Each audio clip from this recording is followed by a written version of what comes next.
Hello, hello, and happy Monday, June 16th. You are tuned in to the Ted Manila Information Show, TMI Show for short, because we bring you way too much information. I am Manila Chan. That over there is Ted Rall. We are live Monday through Friday, 10 a.m. Eastern Time, so please be sure to like and follow the show.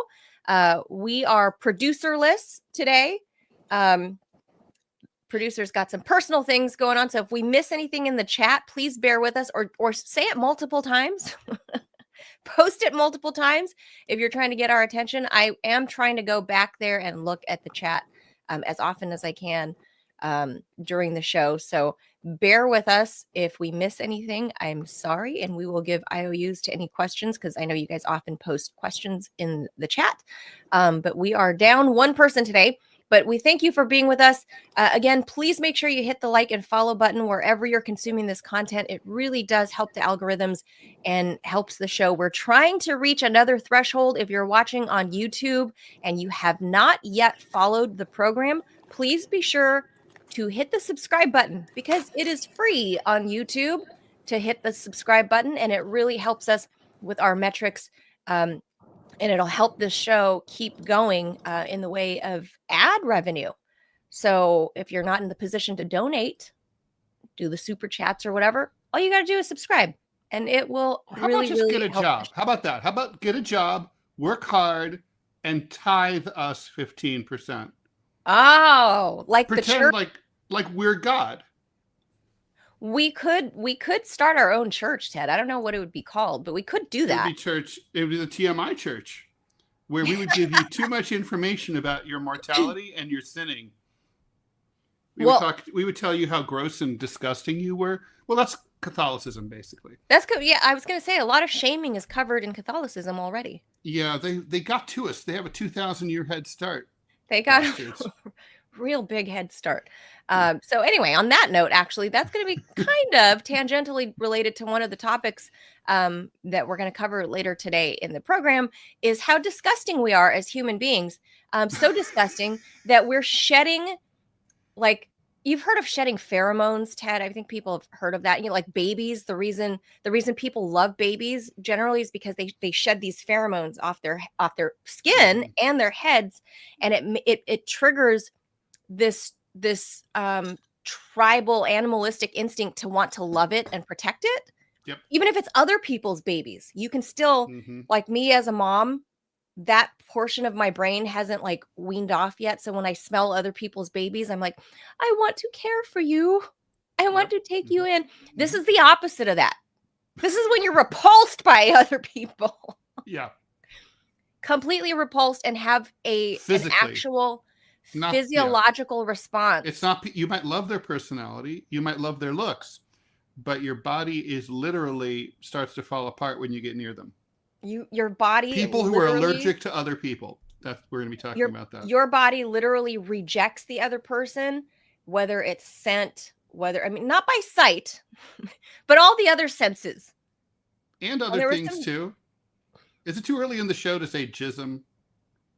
The jism is going to be involved here. So we're going to have a little bit of a weird science session towards the end of the show. Yep. But of course, we're going to have to talk about the back and forth between Israel and Iran. Yep. That's obviously up first. That's up first because we're on the precipice of World War III, Ted. A little World War never killed anyone. I knew we were not at the precipice of World War III, at least for Russia's part in Russia-Ukraine. I was never worried that Russia was going to suddenly go nuts and blow up the world. I thought the U.S., if we, under Biden, that could happen. But he's gone now. So obviously the threat of world war arguably he was gone the whole time. There's that.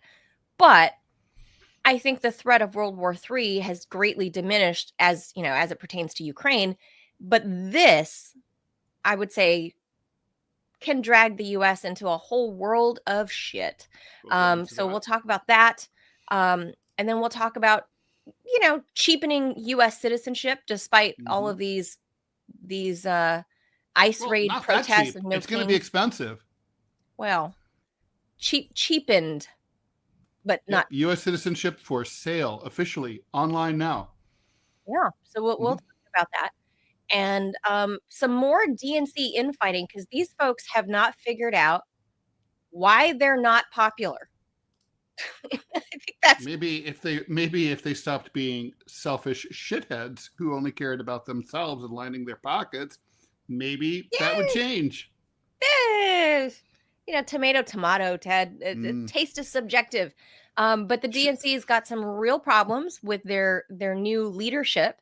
And we talked about it last week with, David Hogg stepping down as like vice chair, even though he's like 12 years old and wet behind the ears. Somehow he was qualified to be in a leadership position. Can you imagine? I guess by virtue of surviving of the DNC. Yeah. Insane. He's like 12. Okay, he's 25. And by the way, he's not an old 25 either. You know what I mean? You and I have both known that, people like that. No. I was an old 25. He's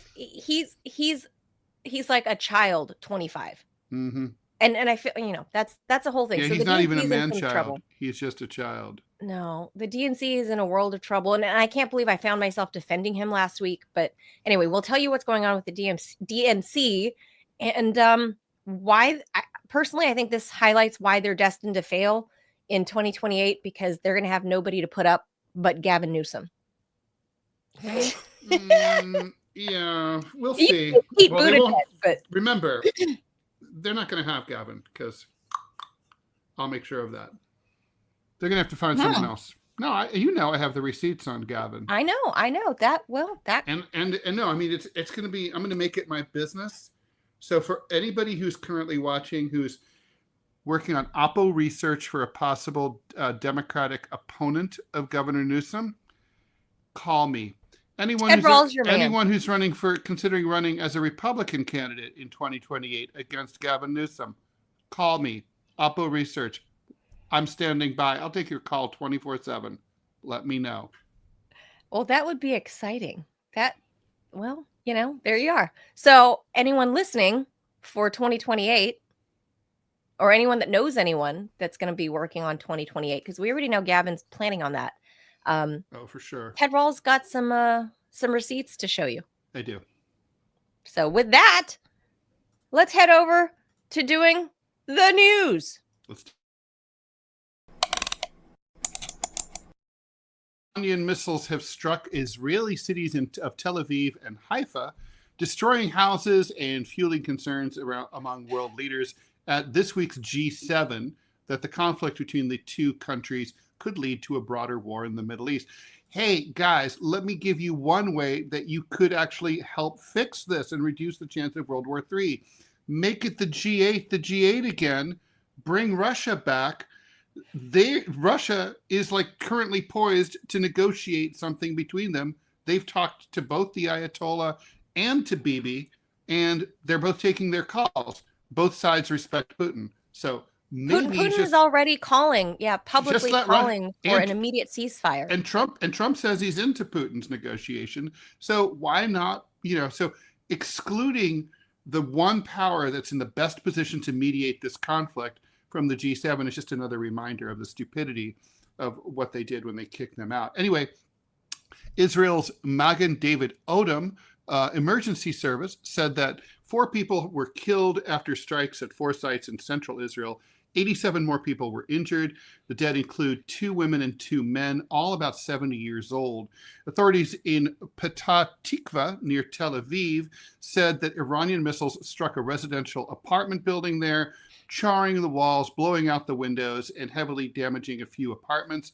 Search and rescue operations are underway in the northern port city of Haifa, very beautiful place, where about 30 people were wounded, emergency authorities said. As dozens of first responders rushed to the strike zones, fires were burning at a power plant near the port. Iranian TV said the country fired at least 100 missiles at Israel, signaling that it has no intention of yielding to calls for de-escalation as Iran pressed on with its retaliation for Israel's attack against Tehran's nuclear power program and military leadership, whom they assassinated last Friday. Iran's Revolutionary Guards said the latest attack employed a new method, that causes Israel's multi-layered defense systems like Iron Dome to target one another. We just don't know if that's true or not. In war, they say that the first casualty is truth. So that could just be bullshit and propaganda. And it strikes me as like, why would you reveal that in the media if that were true? Why would you just not let the Israelis be like, what the fuck's going on? We're shooting at ourselves. But I don't know. The Iranians are definitely. So here's the thing, Manila, few takeaways. I want to get your thoughts. First of all, Iran. So on the scoreboard for Iran, their retaliation has been more powerful than the people of Israel thought possible. A lot more missiles have gotten through than they expected. They've suffered more casualties. There's even been on reports that they're like, oh, look at this particular apartment block now looks like something out of Gaza. That's a bit of an exaggeration, but the point is still made. And then on the other hand, Israel has full control over the skies over Iran. They're flying around. They can bomb anything they want, fly around, and they can get in and out without getting shot down for the most part. So how is it that Iran is so underprotected by its Air Force, which is a real Air Force, and how is it the Israelis thought that they had everything covered and that nothing would ever get through? Well, I don't know about Iran's part, but what I do find interesting is the at this point I'm going to call it the myth of the Iron Dome. That I don't think it's everything that Netanyahu pitched it to be. Sure, there's nothing, no technology is 100% fail-safe, but I don't think it's even as good as they pitched it. I think a lot of the Iron Dome has been sold as like a big media ploy. I don't think it's actually as effective as they've claimed it to be the last 20 years. And likewise, we've heard Bibi, I'm sorry, but he's kind of a snake oil salesman. I think we all know that after the last 25-ish years, he's been saying that Iran was weeks away from building a nuclear weapon for literally more than 20 years. He's literally been right down the road here from me at Capitol Hill, holding up, remember that chart with the bomb that he drew? And that he's like taking a Sharpie and coloring into it. He's like, this far away. And he's climbing up and up. And he said that 20 plus years ago. So at some point, when are we going to learn that you can't really trust what Netanyahu says, whether it's a threat assessment or the so-called safety and security of his own people? Because if the Iron Dome was as secure as it claimed, you wouldn't be seeing these Iranian missiles having such devastating effect, nor if the skies in Israel were as safe as he claimed, October 7th wouldn't have happened. Although, of course, there are some questionable, Epstein-style guards were on break, or they were doing some online shopping at the moment, or they were, 9-hour delay after the smart fence was breached. There was some online showed up. Online shopping can, Ted, if the guards were doing some online shopping, sometimes you fall down the rabbit hole. Angry Birds. You're just for me, eBay political button shopping. Yeah, it just, before you know, it's like, I'm going to look at this for 9 minutes on my cigarette break. Before you know it, it's a whole carton later. It's 9 hours. Thousands of people are getting butchered. It's, but Israel is safe, right? So I think that's probably something more to highlight than Iran not having. I mean, although that is perplexing, given that Iran has a lot of technology and why their skies aren't so safe. So Iran has 400 aircraft in its air force. About 230 are combat planes. There's 37,000 members of the Iranian Air Force. So it's not like the biggest air force in the world, but it's a significant force. This isn't the Taliban, who had nothing in the air. I guess the only thing I can possibly guess here is that this has to do with the problems that the Iranians have had securing parts for a lot of their planes due to years and years of sanctions. A lot of them, a lot of the planes in the Iranian fleet are old leftover F-14s from the Shah era, from Wow. pre-1979. So they're old, and they obviously maintaining them is challenging. But they also have some old French planes, like I think that's the Phantom 2 is oh no, sorry, the F-4 Phantom, that's an American plane also. That's like from the 70s. So they have a lot of old stuff from the 70s. The Mirage, now that's a French plane. They got that from the Iraqis back in 1991. So just saying that, like, they have a lot of older planes, and probably Right. the Israeli stuff is a lot more up to date in terms of, like, it's faster, more agile, more radar, more stealth technology. So, but still, I mean, it's pretty startling that, like, that they have the full run of the skies. I had a incident where I had a friend of mine. He and I were both in Central Asia. We were in Bishkek together, and we flew back separately to the United States. He was Iranian, and he wanted to look up his ex-girlfriend. He had lost touch with since the revolution. So he went to Tehran and on his way back to LA. And on the way, the Air Kyrgyzstan plane developed some problems. And the pilot announced, like, hey, we're not going to be able to deploy the landing gear. So we're going to have to crash land the plane at Tehran. Then the pilot came back on and said, actually, Tehran just renovated Ayatollah Khomeini Airport. So they don't want to let us land there and crash on their runway. So we're going back to Bishkek. And at that moment, my friend Jay said he looked out the window, and there was an Iranian plane, a fighter jet, right off the wings, like tip to tip, wing to wing. And so to escort them out of Iranian airspace, right? This isn't America on 9/11 where there's no air defenses. This is a real country.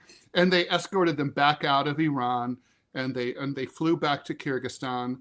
And by the way, the pilot, this is also not America. The pilot came on and he's like, I'm not going to bullshit you. This is a Tupolev F-154. There's no foam at the runway at Bishkek.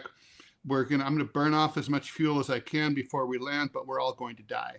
So make your peace with Allah, and, say goodbye to your children if they're with you. You'll all see each other in the afterlife. Oh my God. And so they circled, and everything got real quiet. People were crying and hugging their kids. Sure. And then the plane came in, and then he said it was very, it's very clear in Central Asia. There's hardly a cloud in the sky for the most part. He could see emergency equipment from all over the stands, like lined up alongside of the runway, because even the Uzbeks and the Kazakhs sent emergency equipment. And then they hit this huge pocket of turbulence, and the pilot came on and said, "You'll never guess. That just knocked the landing gear down. We're going to make a normal landing." So they landed the plane. So the hand of God smacked the jet exactly. and brought the landing gear down. Like, you just need, sometimes you just need to bang on the technology.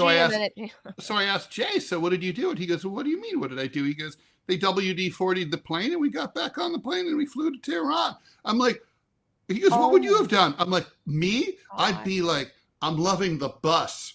Right now, I will be hitchhiking my way. Bus for the next 4 days. Like, I will be hitchhiking my ass to Tehran. I'm smiling on the bus, big grin on the bus. But anyway, but that's like not what he did. It changed his life. He was a real serious, like, he was a coxman. I mean, really, he was a really good looking Iranian guy, and he real playboy, LA, Persian LA guy. I know them. You know the type. You may have dated them. I don't know. And so he went back to Tehran, like, proposed to his ex-girlfriend. They got married. Now they live in LA together. Mm-hmm. Wow. Well, I mean, obviously that the pilot did scare the shit out of everybody. So there's that. But I will say in terms of, like, deploying your jets to escort other unwanted aircraft out of the sky, Russia does that all the time. Remember a couple of years ago, before or just as the war got underway, America was doing reconnaissance, little spying here and there. And a Mm-hmm. couple of times Russian jets went vroom and kind of scooted by them and squirted American jets with like, I don't know, like slime from like Double Dare or whatever, just slimed the other jets. And America was like, oh my God, the Russians slimed our jets with whatever and forced us away from their territory. Yeah, because that's what a serious country does. That's what a country that actually has deterrence and an actual border defense plan, whether it's by sky, by sea, by land. That's what a serious country does. So I think in lieu of that, because I don't think Israel has a whole bunch of jets either. I forget the number of jets that they have, but it's not a whole. I mean, granted, they're more modern than the Iranian jets, but I think the numbers are actually quite comparable, but they're just more modern jets. But Israel, for whatever reason, is not deploying those jets because it's kind of hard to walk it back, Ted, after you've been saying for 20 years, the Iron Dome, the Iron Dome, the Iron Dome is the best shit on earth. Like, just America, you don't have this. This is the platinum edition. You ain't got this. And then here it goes. It's kind of like an 80%. It's very, no, I mean, Manila, you're totally right. Look, the Israeli Air Force, which, by the way, is flying all over Iranian airspace, they have about 600 planes, and not all of them are fighter units. Right. 270 fighter units, but these are, like you say, far more advanced F-15s, F-16s, and F-35Is. Ted, I wonder where they're getting that equipment from. Well, I heard that a lot of it is available on Etsy. They come with their own, like sock, like their quilted their own sock. Kits that you can build. Yes, in many cases. And they have cute DIY F-15. Cute drawings of like Israeli themed things like hummus and bagels. And genocide. It has like genocide also like quilted in there. Yes. Burning Palestinian children, cute things that Israelis like. Typical cute stuff. But yeah, so this, I hate hearing that civilians on any side of any skirmish, I hate hearing that, some little old Jewish, bubbies were killed this week. Yeah, and for all we know, by the way, these could be among the many Israelis who are against the oppression of the Palestinians, against the war in Gaza, against the settlements in the West Bank. We don't know. Against Netanyahu. There are many like that. But bottom line, it's sad when any civilians are killed. And just like we don't have the total death toll yet from the initial strikes before the weekend when Israel struck Tehran, when you're trying to take out some nuclear scientist at 3:00 in the morning, chances are he's asleep with his wife and 3 or 4 kids.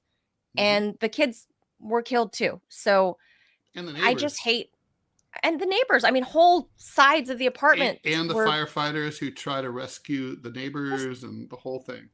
It's just shitty because now you have, this asshole, Benjamin Netanyahu, again, blowing smoke, saying, well, we were going to assassinate the Ayatollah directly, but then we just decided to bomb whole apartments. And because Trump said no. So, Manila, you should fill in people to what you're referring to there about wanting to kill the Ayatollah. That's a report that, like, blink and you miss it. Yes. That should be a bigger story that reportedly Trump waved off the idea of Bibi pitching the idea of killing the Ayatollah directly rather than, well, I don't know if it's rather, but maybe in concert with killing all of the scientists and the high-ranking military officials. That reportedly Bibi pitched his idea about killing the Ayatollah to Trump ahead of the weekend, and Trump waved it off because, Ted, he was really busy on Saturday. We had the military parade here in D.C. True. It was Trump's 79th birthday. It was Flag Day. And Trump was like, I can't be bothered with this right now. And there were protests all over the country. And there were some, a few uprisings in the U.S. And so Trump was like, bro, I don't want to hear it. Now's not the time. I actually liked Trump's logic, though. He said, if the Iranians haven't killed a single American, how could we justify that? So, well, he's not wrong. again, I don't even buy the report of Bibi saying that they have this plan to kill the Ayatollah. Because if you had this plan for so long, why haven't you done it? Because, well, first of all, you can't. The Israelis don't do shit without U.S. approval. So, I'm not sure. So no way. Yes, true. Well, because if they piss us off, we'll just cut them off, and they know it. I mean, I know they keep acting like they're in charge, the tail wagging the dog, but we're still the dog, and they're still the tail, and that's how it really is. Even though they use a lot of bluster to pretend otherwise.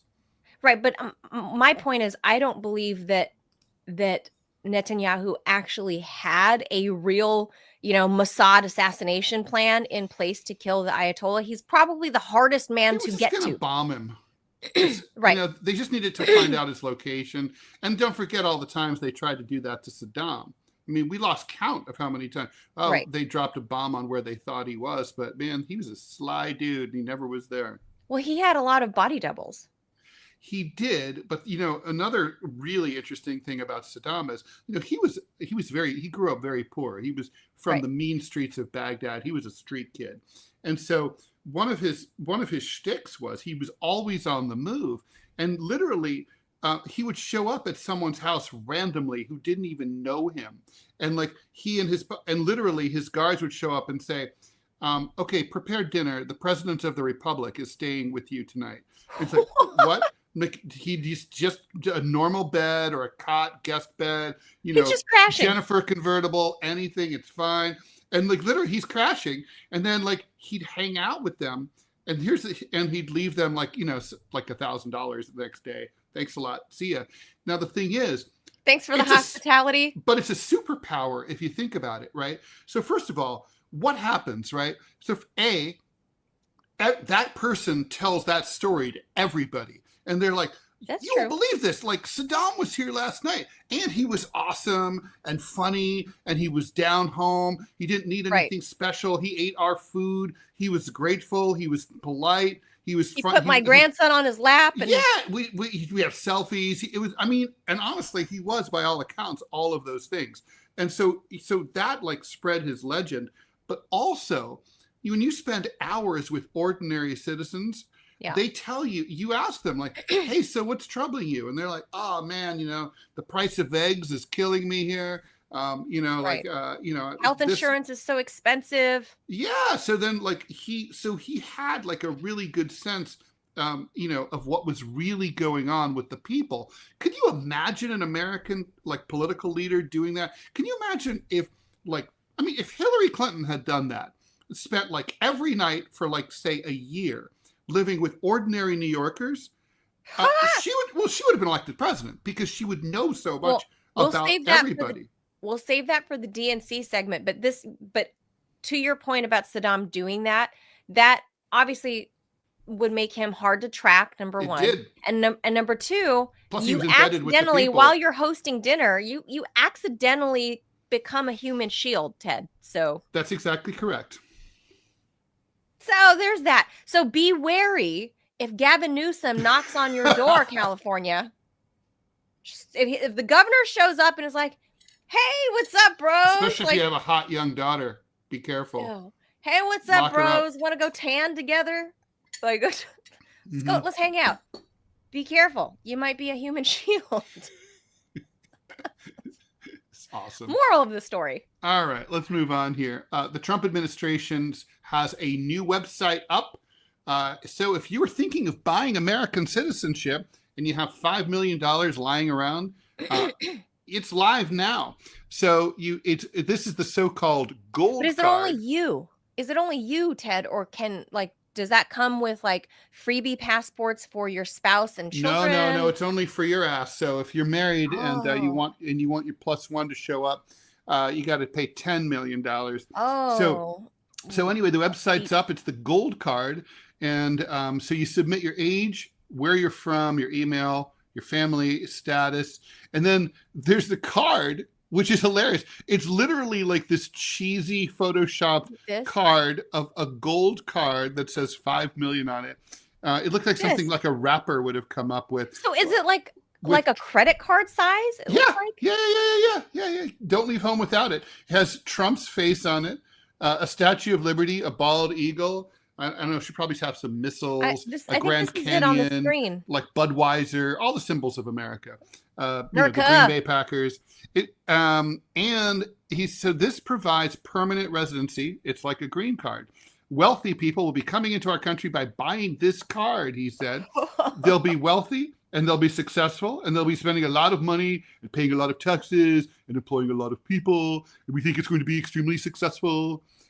Commerce Secretary Howard Lutnick, possibly the least intelligent person to have ever been Commerce Secretary, said at the time the program was intended to replace the EB-5 visa, which is similar. And so this is not completely without precedent at all, to be fair to Trump.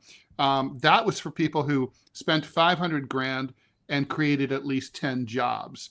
But basically that program was renewed in 2022.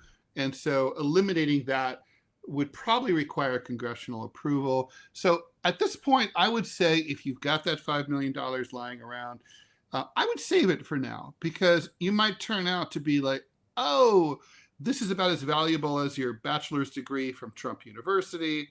Not so good, not accredited, or your bachelor's degree from Columbia University. Same thing. Oh, like Ted, yes. Yeah, like me. So, okay. I know he pitched this idea months ago, and I get, like, this would be. It's a good thing Robbie's not here right now, because I know, because he would be furious. This was like a story that he is coming furious out of all of his orifice. He's super furious about this idea, and I get it, because I think for Robbie, he feels like American citizenship is this sacrosanct thing, and that you should respect the country, respect the Constitution, and it's not something you can buy and sell like a commodity. And I agree, for the most part, I agree.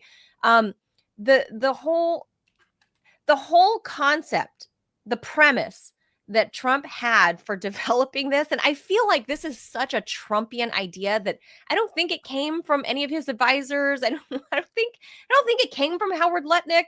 But Lutnick probably egged him on. No ideas come from Howard Lutnick. He has to be reminded to take a shit and a piss. Otherwise, he'll just do it in his pants. He looks like a greasy used car salesman. Look at him there on the screen. Doesn't he look like a used car salesman? Elon said it too. Elon said that he was dumb as shit. And really? Well, I believe Elon. So I think the president, this was his brainchild, because one, we know that the president loves the idea of being around other rich people, and so I think this was his idea of attracting other rich people to the country. But the whole premise, I think, is stupid, because he actually said that if he attracts, tens of thousands of, I don't know what he thinks, I don't know what he's projected to get, how many people he's projected to get on this $5 million gold visa. Get about 15,000 people, Manila. That's what I would figure. Maybe, 10,000-ish. But he said that this could help bring down the national debt. That's not going to bring. Well, look, it won't even put a dent. It won't even knock down 1% of it, right? I think this will be worse than Doge. Doge said they were going to bring down the 1% would be $37 billion. You're not going to get to $37 billion that way. Like, let's say 20 millionaires say yes to this, and they're like, okay, here's five mil. Give me my gold card. So that's $100 million. That doesn't even fund the Department of Education. Oh, it doesn't. No, or USAID or NPR or anything. No, nothing.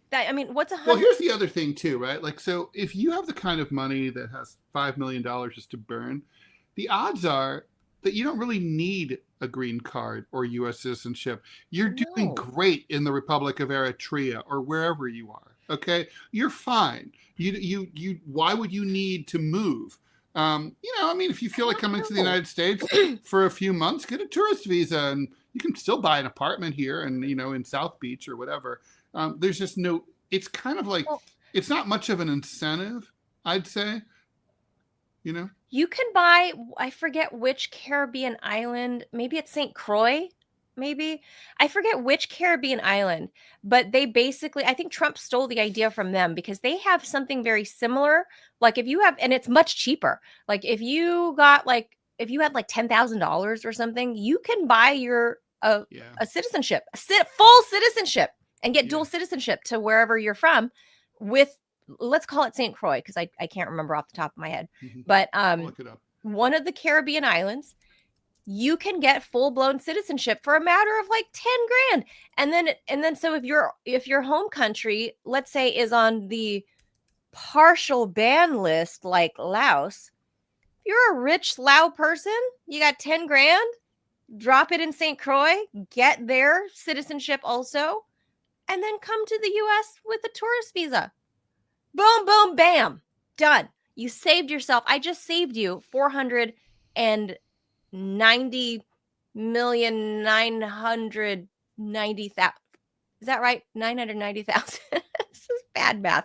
But I just saved you millions of dollars. That's how you do Manila, that. So I'm going to, here are the specific countries in the Caribbean. There's 5 nations in the Caribbean that do that? That do this. It's a little more than you said, but it's certainly a lot less than $5 million. Antigua and Barbuda, $230,000.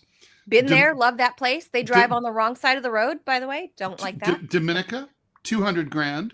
Dominica. Yeah, and by the way, Dominica, is that how you pronounce it? Anyway, so you could either donate to the Economic Diversification Fund, aka account for the benefit of corrupt government officials, or real estate. So you could just buy a house. Wait, any house? Yeah, real estate. Any real estate. You could just buy a house, right? $200,000. I love Dominica. A house. Okay. And then Grenada, $235,000. I've never been. Again, you could buy a house for $350,000. Same difference. And you know, I know people who've been. They say they really like Grenada. St. Kitts and Nevis, $250,000. Okay. And St. Lucia, $240,000. Or again, $300,000. St. Lucia's beautiful. In $300,000 in real estate. So much cheaper than getting a U.S. gold card visa. Because if you get one of those citizenships too, you can also, look, you get property out of it and a passport. And then you could just come visit the U.S. anyway. So I think this whole thing, like to Robbie's whole point in pitching this story, is that what does it actually mean to be American, Ted? Are we that superficial at this point in late stage capitalism? Are we just that superficial that all it takes to be an American now is you're rich? Is that what it means? Yes, that would be correct. By the way, there's other countries in the world that do the same thing, and some of them might really surprise you. So I think probably the least appealing would be Vanuatu. Beautiful, beautiful place. However, is seriously in danger of being underwater in a few years due to climate change. And the whole population will have to be forcibly relocated. But you only need to pay $150,000 in real estate. Turkey, if you buy a house worth $400,000, bam, Turkish citizenship is yours. Really? Malta, 738,000 euros. Interesting sum. Steep. But that's a sweet deal because you're in the EU. You get an EU passport.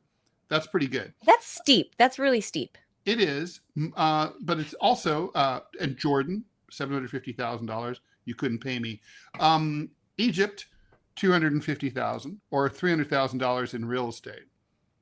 Okay. Austria, between 2 and 3 million euros. Yikes. Okay. But then you have like more pastries than you know what to do with. Yeah, that's quite a few more countries than I knew. I knew that the Caribbean islands because I lived for a few months on Dominica. Right? That's way more than I would think. I mean, I gotta say this. No, the sweet deal is Malta. I know you said it's pricey, but EU passport. It's like becoming a citizen of what, 27 countries. I mean, I guess. I mean, you guess. I mean, it but is. Why would you? You can live anywhere in Europe. But why would I want to? Passport? At this stage in this era of the world, why would I want to go live in one of these 27 EU countries where the price of anything is through the roof. The taxes are crazy. The laws are outlandish. It depends. I mean, come on. Europe is their economies vary.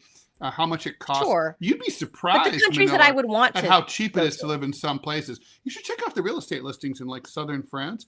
You would think, holy shit, it's going to be crazy. Well, Not at all. You can buy a place for $200,000 in a beautiful town in France. I mean, you really? know, good Well, luck finding anything like you well, saw that ad for the apartment near my place in Manhattan that I sent you yesterday. well, They're a building like just down the street from me, starting at $1.5 million. 1.7. 1.7. My apologies. Starting. And So I don't live in the fanciest part of Manhattan, you know, by any in means. Italy, a lot of younger American Gen Zers are kind of, and you know, because I worked in real estate, so I'm still fascinated by that industry. One of these TikTok trends.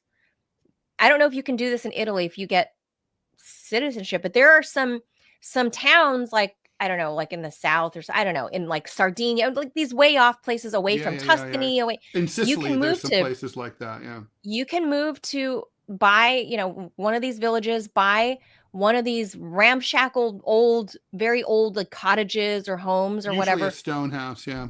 Right, a stone cottage or something for like $1,000, but it's got like 50 or 70, $100,000 in arrears and taxes, and it's run down. You No, gotta you don't have you to gotta pay bring the. it You back to don't have to code. pay the taxes. You're responsible for bringing it up to code. You have to bring it up to modern day code, and then you get to have this, you know, effectively it could be, you know, a Tuscan style villa for like Look, maybe if you after can, remod like the 100 key grand. is to get a bunch of your friends to all do it together. Then you have a little community, and you all make you have a little. I mean, that would It's a be really community. cool. I don't know if you get citizenship though out of it in You Italy. do. You do You in do. Italy. Hmm. That is something I might consider, Ted, because I feel like I'm on a sinking ship here. I But don't want to. I don't want to. I don't want to spend like I'm too old to like do rebuilding and stuff. I know. If I mean, I I think it's a great deal if you're like in your 20s or 30s and you Oh, have a for lot of sure. energy. I have That like is the thing that's trending on TikTok with Gen Z would-be property owners because they're complaining that the cost of living, they can't afford to buy a home because mhm. a lot of the Gen Zers are now in their Well, there's a mid lot of 20s. abandoned homes that you look in downtown Dayton, Ohio, where I grew up. There's historical district, this downtown called the Oregon District.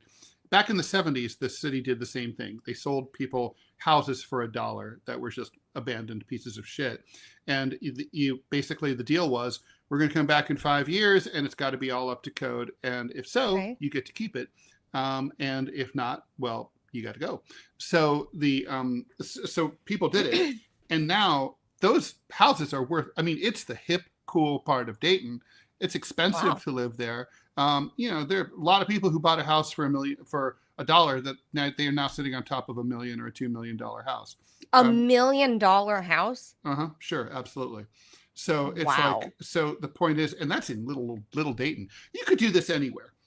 In my opinion, if a unit, I don't care if it's like commercial or residential, if real estate is abandoned and by the property owner, and they're either unwilling or unable to do anything with it for a number Right. of years, It's a blight it's a blight. It's dragging down the property values in the neighborhood.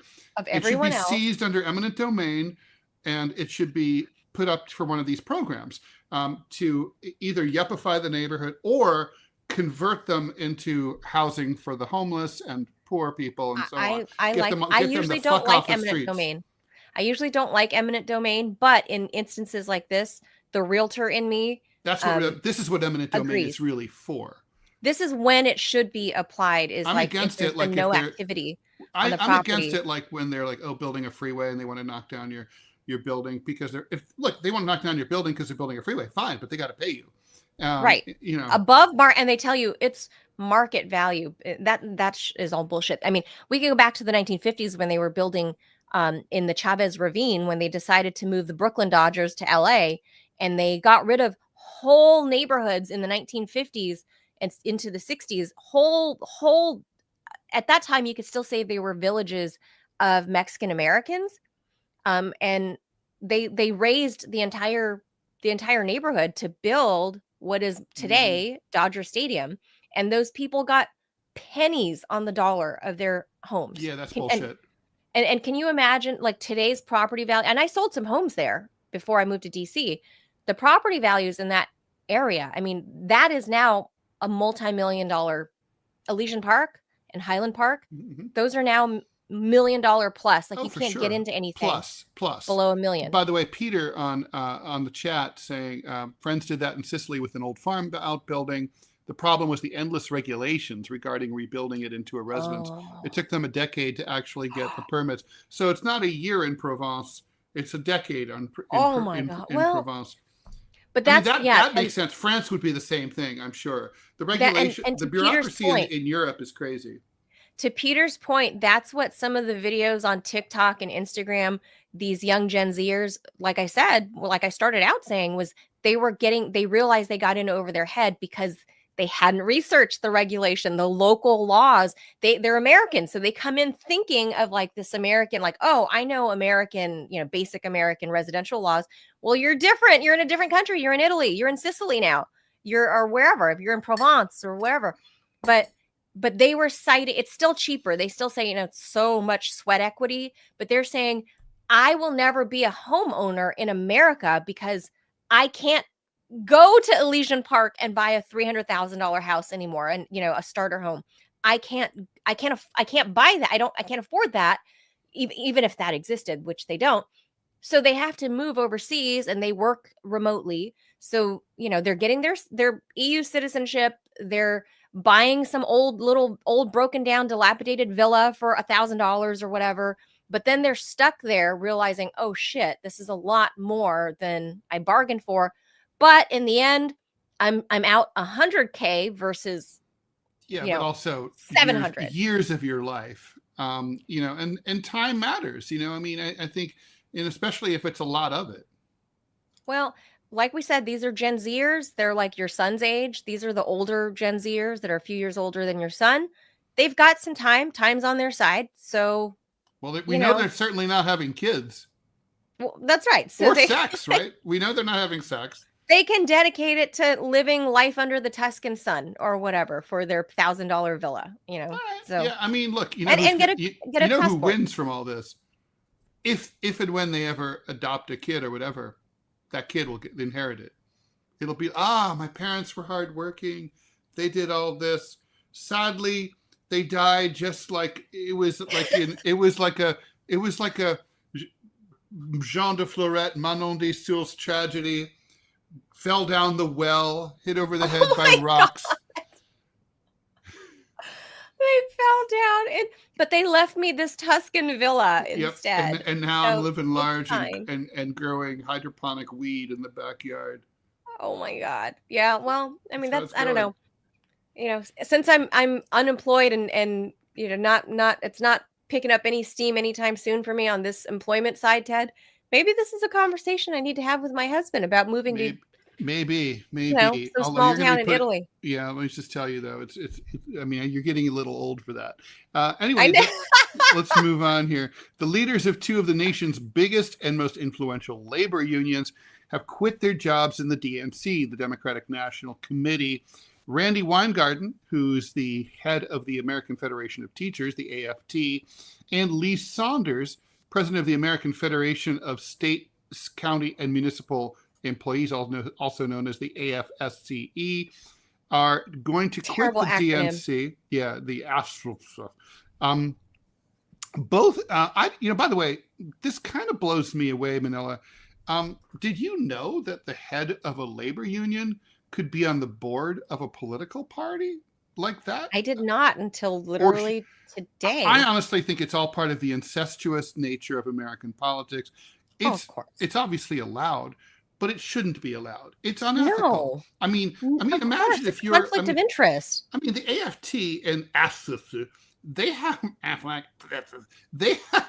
those unions have Republican members who are right. They do, and so why are those people paying their union dues to a union whose president is literally part of the leadership of a major political party that they disagree with.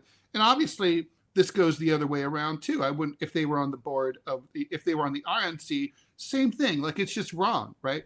I mean, and then Conflict of interest. and then there's the DNC itself. Why do you have labor leaders in the DNC instead of grassroots Democrats? Ted, it's like this weird conflict of interest thing doesn't matter, because imagine we had, I don't know, like Dr. Fauci owning tons of stock in Pfizer. That's right. Another an excellent example. Or let's just say there was a newspaper that was in charge of covering local police, and then they were purchased by that same police department. What would happen then? I mean, that seems like that. I mean, that could never happen. That obviously. seems weird. That's insane. I shouldn't be making things This up. is a democracy, Ted, and democracy is in their name. They're the Democratic Party. Yeah, so by definition. So both union heads said that under the leadership of the new chairman, Ken Martin, the DNC is failing to expand its big tent coalition. They had both supported the guy who ran and lost against Martin for the chairmanship, Ben Wickler, chairman of the Wisconsin Democratic Party. Martin subsequently kicked Randy out of the Rules and Bylaws Committee, which is a committee that sets the calendar and process for the nominating process. I wonder if they're going to go back, by the way. Remember how Joe Biden jiggered the 2024 primaries by making South Carolina first instead of New Hampshire and Iowa?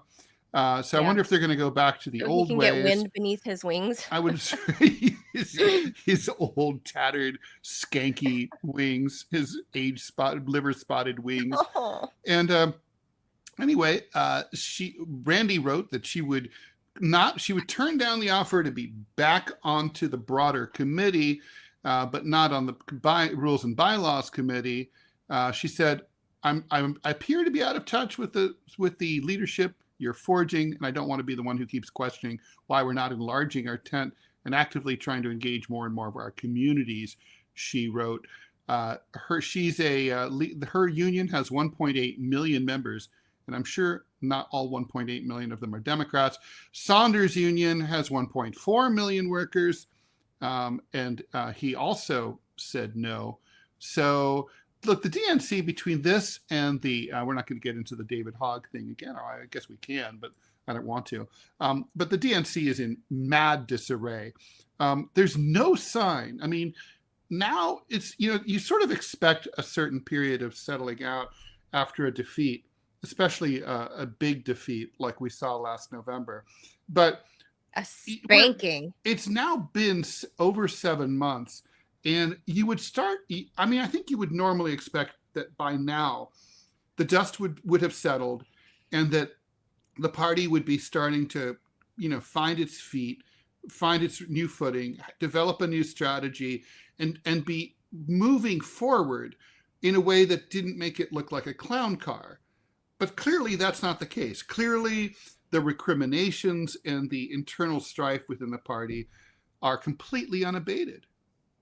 Well, I mean, we covered a lot of this by highlighting the David Hogg issue and how within the DNC itself, like the DNC, I'm not talking about Democratic voters or just this group, the DNC, that controls effectively 50% of the U.S. population or election system. Effectively, they do, because we saw what they did by railroading Bernie Sanders because he decided to run under the Democrat label. This party has been in disarray for at least the last 10 years since the first Bernie run. And it's gotten progressively worse and not progressive. They've actually been regressive in I think back to their roots of, let's not forget that they were actually the party of KKK and division and hatred in America in the early days. And granted, they have, a new look like this gentleman here, African-American. We have this lady, Randy Weingarten, like Department of Education lady. And this guy, I'm kind of surprised, kind of middle-aged, cis white dude. Sorry, Ted. Um, just We you know, still run everything, Manila. Don't forget. You cis white males just ruin everything.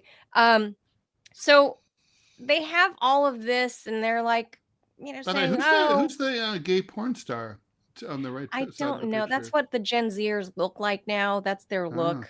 And I couldn't tell if the lady behind him is lady or she, they, them. I don't know. I've never been able to figure out that person's been on TV before. I'm not sure. But anyway, this whole party has been just fucked up since the Bernie Sanders run the first time against Hillary Clinton, when they sandbagged him the first time, when they railroaded him the first time. You brought up Hillary Clinton earlier about, her versus Saddam going up to people's houses, be like, hey, what's up? Saddam wants to come have dinner here. And everybody in the Republic would have opened the door and been like, oh my goodness, like I need to bring out the good soap. Hillary Clinton shows up to a random door. Most people are going to probably yell and shout in her face. She's not going to be welcome. The point I'm making there is the problem with the DNC is they think that is still where the population is. That's why they still trot Hillary Clinton out to all of the big cable shows. This weekend she was out at the Soros, the younger Soros, Alex Soros's wedding with Huma Abedin. They still trot her out everywhere as if she's the de facto leader of the party. They have not let go of this stupid idea that she represents especially young Democrats. And that was the whole point that David Hogg was trying to make, even though he would consider, somebody like me, a late Gen Xer, borderline millennial. I'm ancient to him, but his point is taken. This whole party needs to be completely gutted, and they need to revisit who and what they represent. I would say circa the 1980s, right? That's where I think the Democratic Party had a lot of wind beneath their wings, because their opposition to Ronald Reagan, opposition to big corporations, they were moderates. They were more like Joe Manchin, right? He looked more like what the Democrats were in the old days, 45 years ago. But there was mass popularity for the party back then because the Democrats didn't, they didn't hang on the mantle of woke, on the mantle of DEI. They fought for the side of the working people. I grew up in a Democratic household. It wasn't necessarily vote blue no matter who, but it was a Democratic household and union household. And that's who the Democrats represented back then. Who do they represent now? Who actually supports them other than the people that have been brainwashed to say vote blue no matter who? Who do they actually represent? What interests do they actually represent? They represent big business and big pharma and big everything else. So they have a lot more problems other than little Hoggy over there and this dude and Randy Weingarten. Yeah, little Hoggy was one of the less bad things they had going for them. Yeah. And that's saying a lot coming from us, Ted. Yeah, because we hate him. He's such a smug little rat face. He's a shitheel. But yeah. But he's seriously, right. He was one of the better shitheels. Yeah. I mean, the rest of these, all of these people, this guy too, all of these people don't get it. And they are part of why, if you hate Trump and you were part of the No Kings by the way, protests, honestly, another thing too is like, okay, a teachers union, okay, you might have to go on strike sometimes, right? And like you might have to be confrontational against government. The government includes Democratic politicians. What if the California teachers want to, under the AFT decide to go to strike against Governor Gavin Newsom? PTA goes rogue. Yeah. But what if they decide to go on strike, right? Like it happened in West Virginia, the teachers went on strike. Right. Okay, so how do they confront Democratic politicians, mayors, city councilmen, board presidents, governors, who are Democrats if they're on the fucking ruling committee of a political party. It's fucking insane. It's too cozy, I mean, and that's part of the problem. That's part of the problem with the DNC, because you don't have, their rules are different, right, Ted, from the RNC and how they conduct elections. Yeah. Like ironically, the RNC is far more small d Democratic than the DNC. The RNC they don't have superdelegates that are party insiders. They don't, and the RNC, they'll often have to deal with an insurgent candidate. The example I always like to bring up is Arnold Schwarzenegger running in the runoff in the special recall election after Gray Davis in California. Right. The state GOP did not want Arnold to be the guy. But when it became very clearly that he was going to win that primary, so they got out of the way and they let him be elected, be nominated and elected, and he turned out to be a successful governor. He was actually pretty good. And he really revitalized the state GOP at a key time. After he left, the party went back to shit. So the point is, they got out of the way. Trump, the party, the Poobahs didn't want him, but he was the guy. The people wanted him. The Republican voters wanted him in the primaries, so he won, and they got out of the way. And look, they have a vigorous party now. It's not a party that I agree with, but they have a vigorous party. It's like the Democrats, they put their greasy ass thumbs on the scale. The people wanted Bernie, not once but twice, but they were like, no, we can't have that. We're going to put these old pieces of shit in charge in instead. And geez, shocking, they lost. DNC establishments, that's who they put in. They put in Hillary and then they put in Biden. DNC establishment. I know, and they think they were congratulating themselves because Biden won in 2020. The only reason Biden didn't win, Trump committed electoral suicide by running away from Operation Warp Speed, and the weird way he behaved during COVID, and that's why he lost. I mean, Biden didn't beat him. Trump just simply committed political suicide. Oh, don't forget, Trump also foolishly and idiotically told his voters in the middle of a pandemic, don't do absentee voting. That was dumb. That by itself, right there, right? So that the 2020 is one thing, but how I've watched this party that we're looking at on the screen here from C-SPAN, like how I've watched this party deteriorate from the 80s to today, it has been I would say a fairly rapid decline, because it was like very slow from the 80s into the 90s. Then the Clintons came to power in DC, and that's where the rapid decline came into play, is when the Clintons came to power in the late 90s here in DC. They vastly changed how the DNC does things. They've changed rules. They've changed literally the tone and the tenor of how retail politics was done, and it was done with big corporations. The Clintons changed everything in the DNC landscape. They became awash with big money, and that their shit trickled down the hill, because if they're at the top of the totem pole, Ted, within the party and all politics in the United States, they were in the White House. If that's how they were doing presidenting, right? And I say they because, Bill didn't do this alone. He and Hillary are both, but they were like co-presidents. That's true.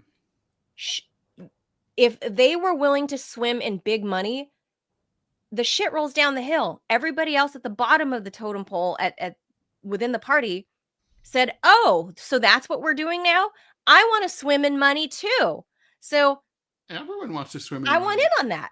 So the Clintons effectively changed. So by the year 2000, the Democratic Party went into rapid decline and left behind their core values, and then took up this, whatever wokey DEI, whatever, to disguise the fact that they're the party of big corporations. Mm-hmm. And they keep electing people to their leadership that are going to whip you into place. Mm-hmm. If you are not down with that, like David Hogg, they will kick your ass out. Randy Weingarten granted, she's way more seasoned than David Hogg, and she was obviously, she was the ed chair, the Department of Education. She knows her way around how to work this stuff, right? So she worded it much more. Yeah, she worded it very. Yeah, she did some jujitsu there, where she was like, Yeah. "Oh, it's not about me.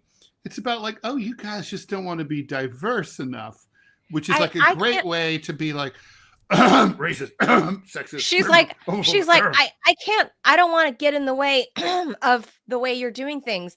So you racist piece of shit. Yeah.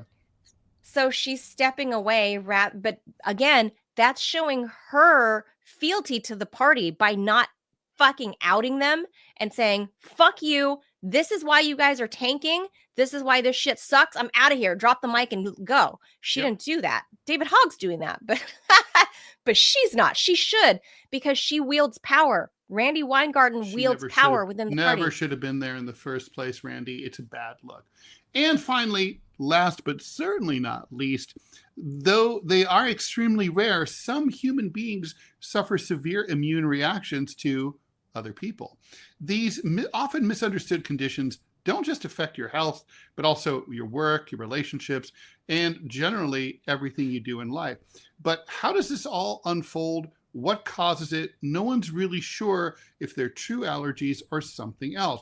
Sometimes sensitivity to another person's body relates to external products. For example, your skin can carry synthetic fragrances like in deodorants and aftershades. 150 fragrances are known to cause contact allergies. Other times the trigger isn't clear. One lady with a severe version of mast cell activation syndrome, in which infection-fighting cells start to malfunction, developed debilitating allergic reactions to the smell of her husband. Sabine Altricker, doctor at Kepler University Hospital in Austria, said that while the link isn't proven, some people with mast cell disorders think they're sensitive to natural body odors or chemicals emitted by other people's skin. That's because the skin emits many compounds that contribute to body odor. These skin gases include chemicals like toluene, which occurs in crude oil and is used to make products like paints and plastics. People can absorb toluene deliberately, like if you're inhaling glue to get high. What is this, the Ramones in 1976? Or unintentionally through exposure at work. Toluene is also a chemical in tobacco smoke. One group of people who might be able to shed some light on this are those who suffer from people allergic to me, PATM or PATM. PATM is an unusual and isolating phenomenon where others develop allergy-like type symptoms like coughing and choking. In 2023, Yoshika Sekine, professor of chemistry at Tokai University in Japan, investigated the skin gases emitted by people who claim to have PATM. Of 75 skin gases that they looked at, toluene was especially likely to be present. People in the PATM group emitted 39 times more of this chemical on average than those without. Sakine notes that the very concept of PATM is still not widely recognized. Meanwhile, sweat allergy is sensitivity to your own perspiration rather than other people's. As for hair, in the rare occasions where allergies related to hair have been recorded, the reaction has been caused not by an allergen in the hair itself, but in external substances like formaldehyde derivatives in keratin hair treatments, or a cat protein that gets into the owner of the cat owner's hair. Now, obviously, as a cat owner myself, if I had someone near and dear to me who was allergic to the cat protein, I would have to not talk to them anymore because the cat always comes first. But, that's just me. Allergic reactions can also be triggered by specific allergens carried in your bodily fluids. In one case in the UK, a lady with an allergy to Brazil nuts got hives and shortness of breath after she had sex with a dude who had eaten mixed nuts a few hours earlier, even though he cleaned his teeth, nails, and skin before he saw her. Nuts have also led to allergic reactions during kissing in people with severe allergies. Nuts are the most commonly reported allergen posing an issue from kissing, but saliva also has induced allergic reactions following the consumption of fruits, veggies, seafood, and milk. Women with antibiotic allergies have reacted negatively after vaginal and possibly oral sex with people who had taken those medicines. And then there's semen allergy or seminal Oh my plasma God. hypersensitivity, is symptoms that range from raised itchy skin rash to the potentially life-threatening allergic reaction anaphylaxis. I can never pronounce that. Anaphylaxis after exposure to jism. It has been recorded mainly in people in their 20s and 30s, although there have been fewer than 100 documented cases. The allergen most commonly linked to this is prostate-specific antigen, a substance that can trigger an immune response in seminal plasma.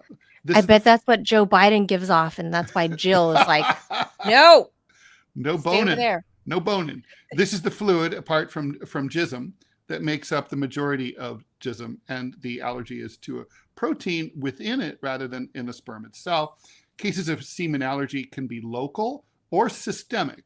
When it's local and limited to the area around contact, this is usually reported as occurring with or around the vagina. But in one case reported in Spain, the vagina, a woman who had never experienced an allergic reaction after vaginal sex, passed out and developed other symptoms of anaphylaxis following anal sex. She was diagnosed with hypersensitivity to seminal fluid. A woman in the U.S. also got swelling and rash in a non-sexual situation when her skin came into contact with ejaculate. I'm not going to ask how that happened. The local symptoms can include. It's just there. She could be changing the sheets as a housekeeper at a hotel, right? Local symptoms can include severe pain and burning immediately after intercourse. It's like acid. One doctor said. One of his patients described it like 1,000 needles being stuck into your vagina.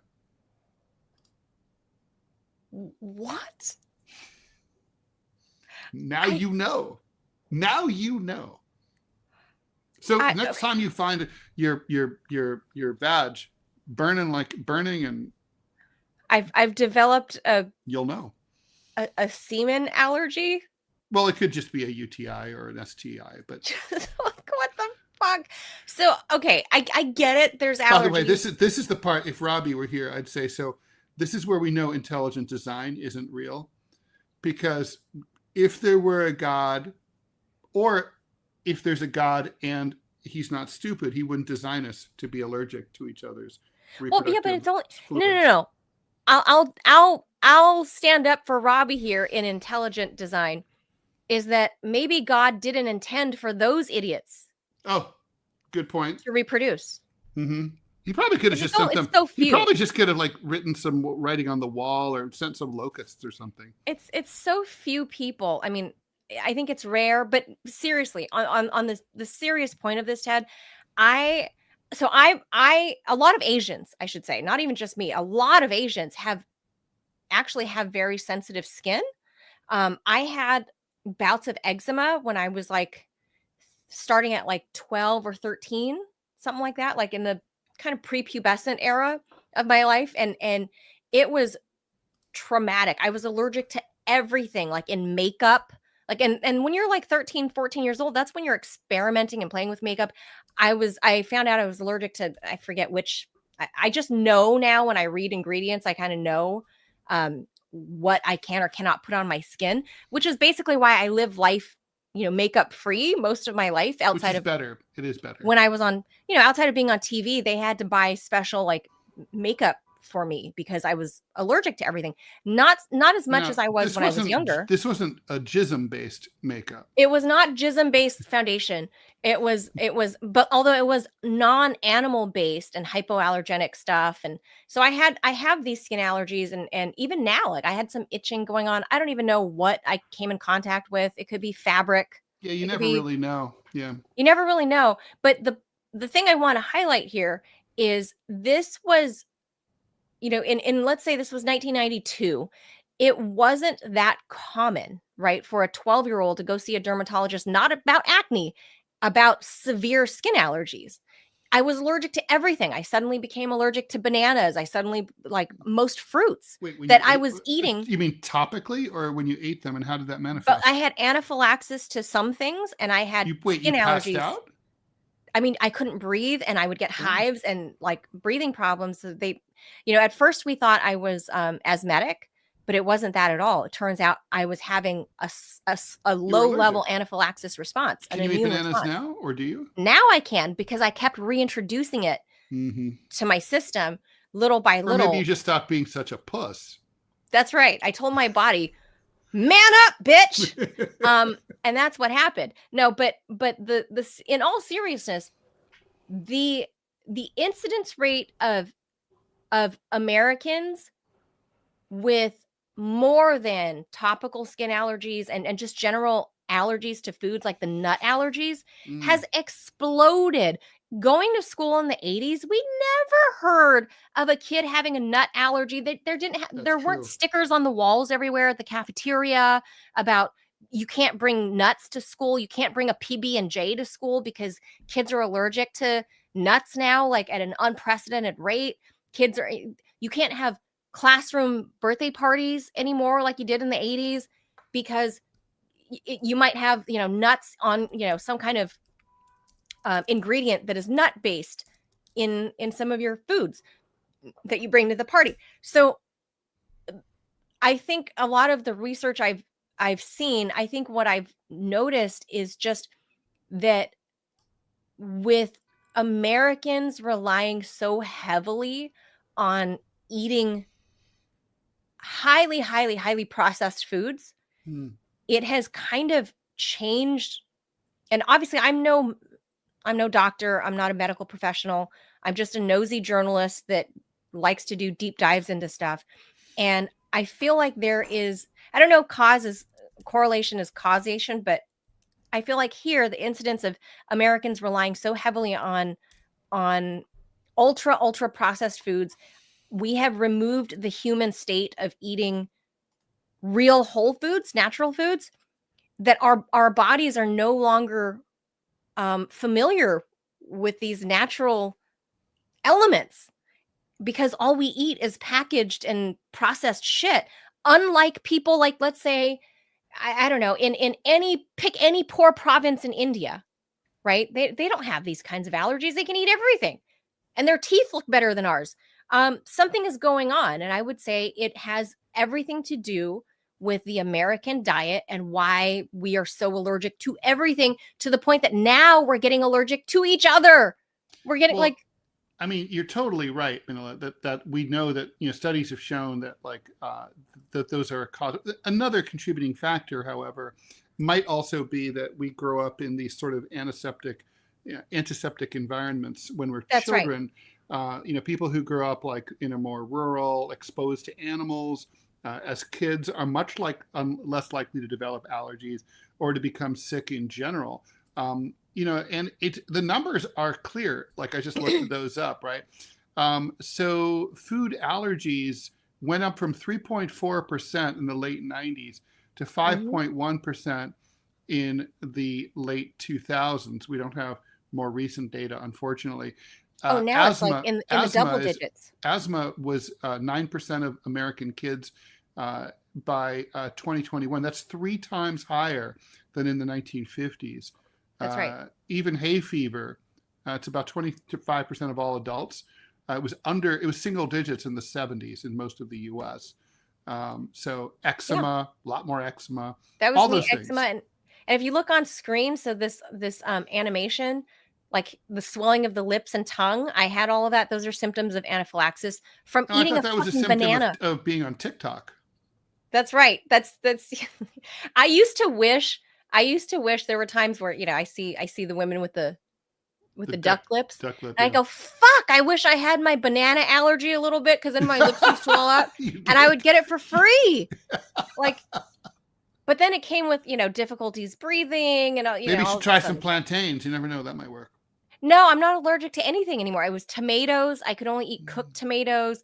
There were a lot of things that changed. And I would say a lot of it has to do with the diet, the chemical exposure, the contaminants in our food system and our food supply. I swear by that. And that my insistence on introducing these foods, forcing my body to acclimate to them, I would say I decided to try that route in my late 20s.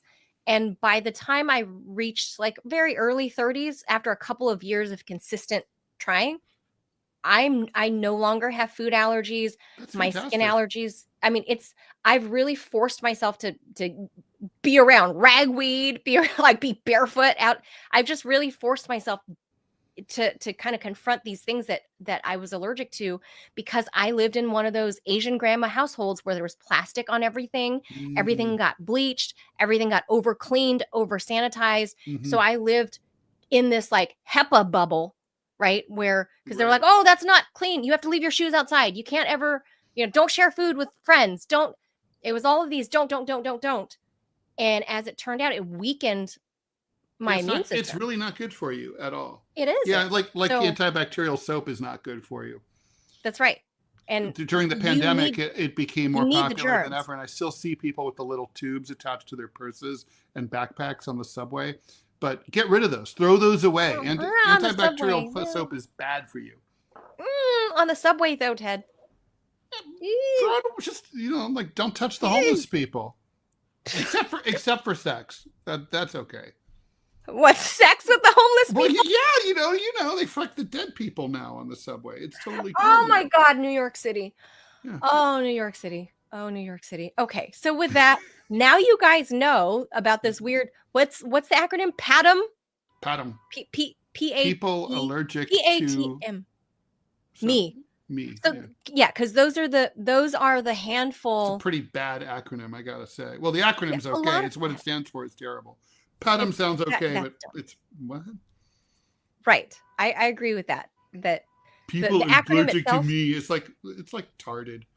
the So acronym is actually decent because it's easy to say and remember, right. PATM, Mm-hmm. but what it actually stands for is Mm-hmm. tarded. But that it's just a handful of people apparently that give off some But it seems gases, like and we in don't mean many, fart. but in many cases, it really does seem like the root cause is something that they consumed or they were exposed to. I agree. So that's worth noting. There was one of the producers at my old office, at the RT office. Um, I banned her from coming to my office, Ted. Mm. I mean, most people would love, gay or straight, most people would love having a beautiful Colombian woman come hang out in their office. But she They're easy. loves, They are easy on the eyes. they're easy on the eyes, However, they're those also Colombian women. psychotic. So there's that. So this particular producer would come into my office, and I love her to death, love her, but I banned her from my office, and that she could only talk to me from the door, and she had to open the door and Why? speak to me from there, Makeup? because perfumes. Uh-huh. Her perfumes would cause me, Was she crazy. loves perfumes. It would Wait, cause me where was headaches, this? and Was I this would at itch Sputnik? at RT. Oh, because And the Sputnik office had the worst air circulation. It was like, God, it was stuffy in there. And no, this is I hardly spent any time there, but man, well, this was like my RT office, and it was like this glass aquarium that I lived in, mhm. right? And there's no windows open. There's I'm in a usually high rise. not. Honestly, TV studios don't usually have great air circulation. I'm not really They sure just have why they that blast is. air Yeah. conditioning, Mm-hmm. but Yeah, that's they it. have to Only keep. because of You the want to hot keep the light. equipment cool. That's the only reason. So I'm freezing but my office, I closed off the vents because otherwise I'd be freezing. And so she would come in, and God bless her. I know she obviously didn't mean me any harm, but I realized after a couple of times, I was like, oh, it's her perfume. Mm-hmm. And I was like, honey, I am allergic to you. You cannot come in here. So I could smell her coming a mile away. I became very sensitive to it. And I think this is basically that. Patum is Yeah. basically that. And then If there's you've people, ever yeah, yeah. experienced I mean, like perfume, when I was in the '80s, when more people smoked, I dated some women who smoked, and I was, I have asthma. I'm allergic mm, to. I don't know if I would say I'm allergic to cigarette smoke. I just hate it. I don't like it. right. And so, it clings to everything, particularly hair. Sure. And with women, it also manifests in other ways, if you know what I mean. Like, yeah, it comes out your pussy. I'll just say it. So like you can tell What? if you're an oral sex aficionado. There's an ashtray vagina syndrome. What would the acronym AVS? Yeah, several. Yeah, women. I unfortunately suffered the results of AVIS, and it was bad. I mean, you know, you've heard of ashtray mouth, but look, you can tell you can literally tell, like, oh, you had Italian food last night or whatever. You can tell. So, like, the thing is, what? You can tell. I think this is, but by the way, nobody knows this. And it should be widespread. Like, women everywhere need to know, like, oh, if you went, like, you know, to the garlic festival in Gilroy last night, like, your boyfriend's going to know, or your girlfriend, you know, is going to know the next day for sure. It's all going to come out, you know. I mean, I've heard of this for guys, and guys should eat pineapple. That's what they say. That's what they say. But I'd never heard of it for women. Most women are never really in a position, in my experience, to taste the pineapple because most women don't swallow. There, I said it. I've especially not heard of ashtray vagine. Yeah, no, it's a thing, and it's gross. You know, I mean, yeah, and you're sort of like something that should be giving. So this is like that pleasure to two people ends up being really miserable for one. So okay, that's. I want to become a national spokesperson for the Anti-AVS Foundation.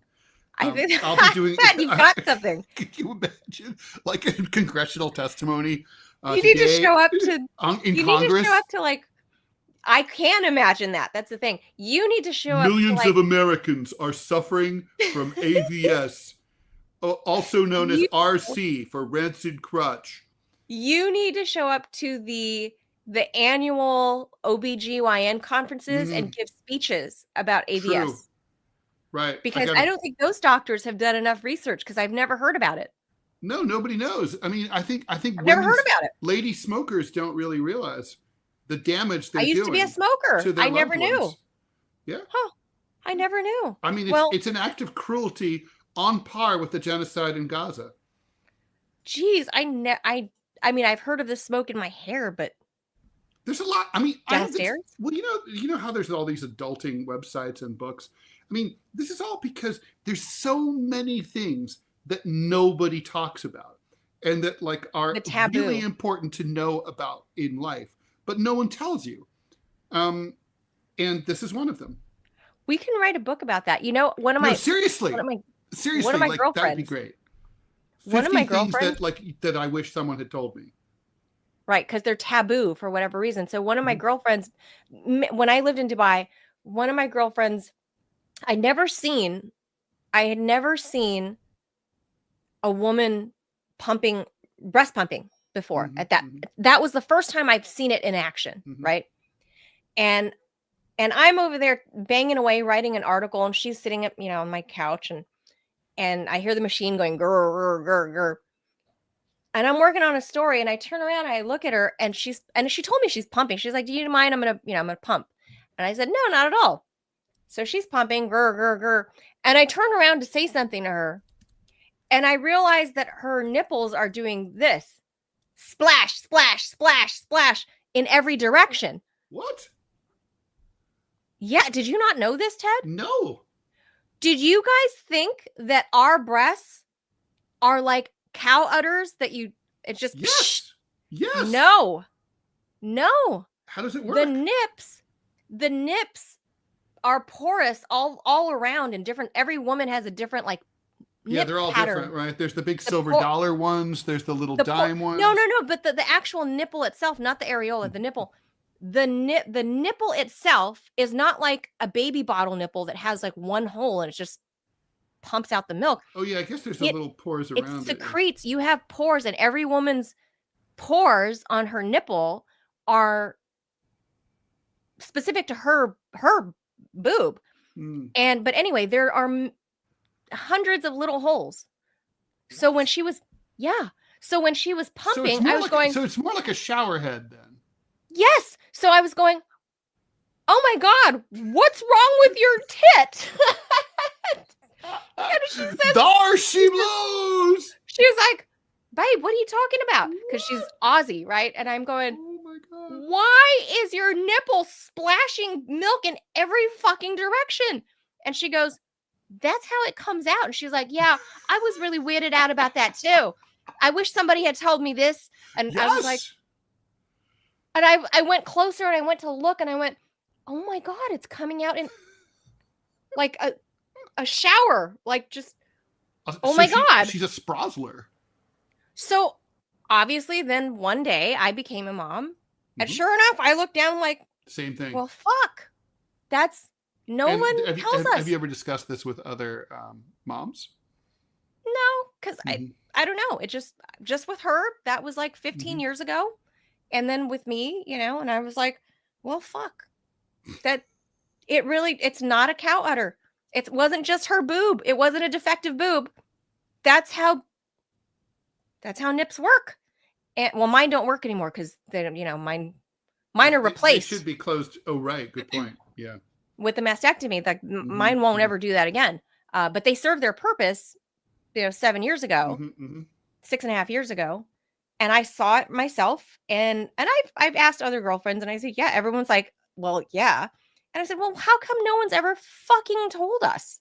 Well, see, that's a great example. Honestly, that should have been taught, I don't know, in sex ed, but it's not really sex. No. But there should be like, I don't know if like human biology 101, I mean. It's anatomy. And no one ever and told boys should know women. too. I mean, like I remember one of the most fascinating takeaways from sex ed for me was like, oh, so you can get you can get herpes from someone who, like, if someone goes down on you and they have herpes 1 in their mouth, the cold sore kind, that they could be a virgin, they could be a nun, they could have never kissed anyone, but you just get those from the environment. Right. And then like they go down on someone else, that can mutate from herpes 1 to herpes 2. And then you can end up with like, as if you'd, and I was like, okay, so that's the kind of thing that's worth knowing, Yeah. And they don't teach you this. And when they don't tell you, I read lots of books, Ted, I'm a reader, I'm a researcher. Mm-hmm. There were no books that confirmed what I thought 15 years ago in Dubai about my friend's boob. Mm-hmm. Yeah. Nowhere in literature anywhere said that your nip is going to go psh, psh, psh. No, it's like the scourge of AVS. One of the worst things that can happen to a human vagina. So there you are. Any other vagina. Work on this new book. 50 gross things that they won't tell you. I mean, and it's not just all gross. We could do gross things, but I think there's maybe that one would sell better. There's all sorts of other stuff though that, like, for example, okay, and we should go after this. But but let's say, like, I always say, like, let's say you're in trouble with, like, say, the IRS. You can't pay all your taxes.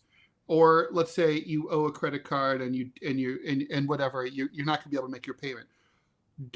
The human tendency is to lay low and sort of like pretend like it's not happening.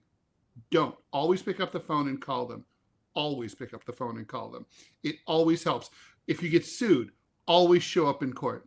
You will always end up being able to get a payment. You'll be able to kick it down the road, get a delay, get a deferral, get more time, get a payment plan. You always get some consideration when you show up and talk. You get no consideration. If you don't show up, they rule against you and you're fucked. Always talk to them. If exception here is the collections agent. Never pick up, never talk to them. Never answer those fuckers. Don't answer those calls. Blow them off. But like the point is, like, but call block them.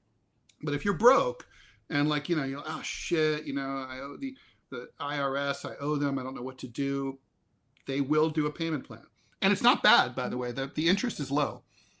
So that's one of those things nobody tells you. I mean, when I first time I got like a judgment against me when I was young, I was like, la la la la la la. I'll just hide. And it's like, no, that's a mistake. Don't do that.